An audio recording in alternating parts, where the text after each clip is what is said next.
Sunlight తో D vitamin వస్తుందని అందరికీ తెలుసు, కానీ నిజంగా ఎలా వస్తుంది? మన స్కిన్ లో 7 కొలెస్ట్రాల్ అనే కాంపౌండ్ ఉంటుంది. యూవీబీ రేస్ అంటే అల్ట్రావైలెట్ బ్యాండ్ రేస్ 290 నుంచి 350 నానోమీటర్స్ స్కిన్ మీద పడితే అది ప్రీ విటమిన్ D3 గా మారుతుంది. 2 to 3 అవర్స్ లో ఆటోమేటిక్ గా విటమిన్ D3 గా మారుతుంది. బట్ వెయిట్, ఇది యాక్టివ్ డి విటమిన్ కాదు.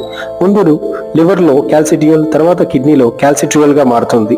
ఇది actual vitamin D hormone. Time చాలా ఇంపార్టెంట్. 10 AM to 2 PM మధ్యలో best UVB exposure time.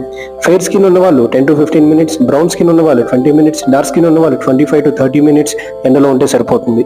Glass కింద సన్లైట్ పడినా సన్ స్క్రీన్ రాసుకున్నా పనికిరాదు, యూవీబీ బ్లాక్ అవుతుంది. So bare skin, no glass, no sunscreen, daily 20 minutes sunlight లో ఉండండి. అండ్ ఫిష్, ఎగ్స్, మిల్క్ లో కూడా డి విటమిన్ ఉంటుంది, కానీ sunlight is the best source. Vitamin D అంటే ఇది విటమిన్ కాదు, ఇది hormone. Strong bones, immunity, mental health sunlight తో ఫ్రీగా పొందండి.